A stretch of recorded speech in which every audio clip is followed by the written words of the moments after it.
Hi అండి. Hello, నమస్తే. నేను మీ జర్నలిస్ట్ గోపిని.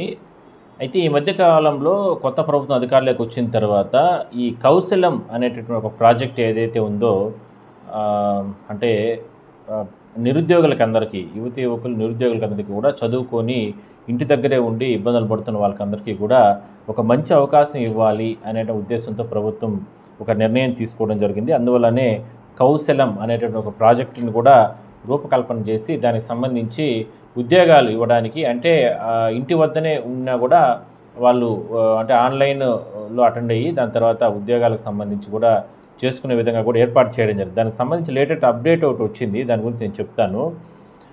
గ్రామ వార్డు సచివాలయం జీఎస్‌డబ్ల్యూఎస్ ద్వారా ఐటీఐ, డిప్లొమా, డిగ్రీ మరియు ఆపై అర్హతలు కలిగిన మొత్తం 27.92 లక్షల మంది ఈ డేటా క్వాలిఫికేషన్‌కు అప్లై చేసుకుంటే పాస్ అయిన సంవత్సరం, ఫెయిల్ అయిన మొబైల్ నెంబర్, ఈమెయిల్ అడ్రస్ వంటి వివరాలను ధృవీకరించడానికి పంపడం జరిగింది. ఇప్పటి వరకు ధృవీకరించబడిన వ్యాలిడేట్ వ్యక్తుల సంఖ్య కేవలం 16.46 లక్షల మంది మాత్రమే.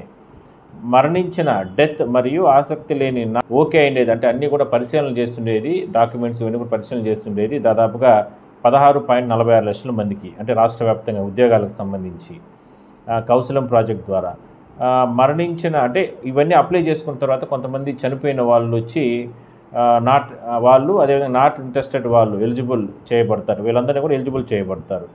అయితే ఫంక్షనీర్లు తప్పనిసరిగా ఆ కుటుంబంలోని ఏదైనా సభ్యుడి నుంచి ఈకేవైసీ తీసుకోవాలి.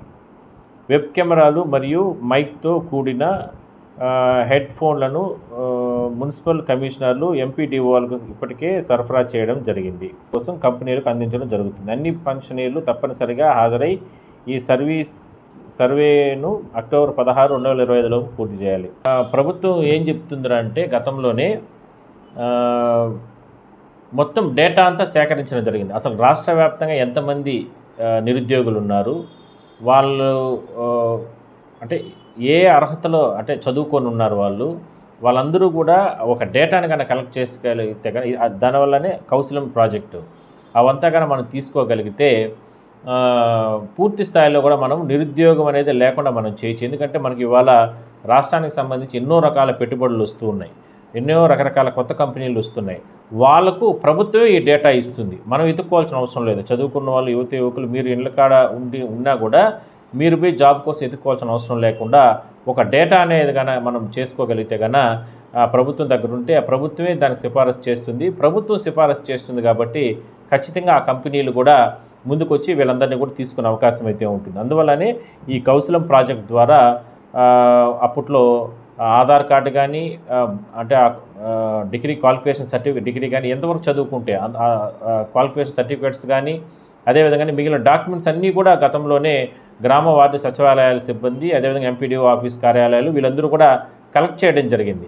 సో వాటన్నిటికి సంబంధించి కూడా దాదాపుగా ఇందాక మనం చెప్పుకున్నట్లు 30 లక్షల మంది, 28 లక్షల మంది వరకు కూడా వీళ్ళు అప్లై చేసుకుంటే ఇందులో కొంతమంది నాట్ ఇంట్రెస్టెడ్ అని కొంతమంది చెప్పడం, దాని తర్వాత అందులో ఇప్పుడు అప్లై చేసుకున్న వీళ్ళల్లో కొంతమంది అంటే చనిపోతూ ఉంటారు కదా, కొంతమంది చనిపోవడం, వీటన్నిటిని కూడా తీసేస్తే ఇప్పటి వరకు కూడా దాని రీవెరిఫికేషన్లో దాదాపుగా 16.5 లక్షల మంది వరకు కూడా ఉద్యోగాల కోసం వెయిటింగ్లో ఉన్నారు.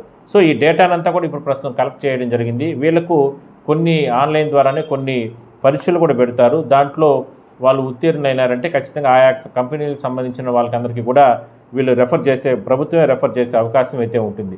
సో ఏదో ఒక రకంగా నిరుద్యోగాన్ని కూడా తగ్గించడానికి ప్రయత్నాలు చేస్తుంది ప్రభుత్వం. అందువల్లనే అందులో ఒక మంచి ప్రాజెక్టు కౌశలంకి సంబంధించి అందులో ఇప్పటి వరకు జరిగినటువంటి ప్రాసెస్ వేరు.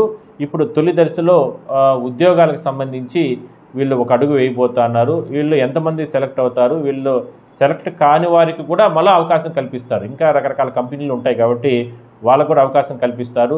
ఒకవేళ వీళ్ళందరిలో ఇంకా ఎవరైనా కూడా కొంతమంది ఉంటే వీళ్ళకి ఇళ్ళ వద్దనే వాళ్ళకు ఆన్లైన్ సర్వీసులు చేసే విధంగా ఉద్యోగాలకు సంబంధించి ఆ కోర్సులు కానీ ఆ విధులు కానీ అవన్నీ కూడా కేటాయించే అవకాశం అయితే ఉంటుంది. తద్వారా వాళ్ళకి జీతభత్యాలు ఉంటాయి, ఇవన్నీ కూడా ఉంటాయి.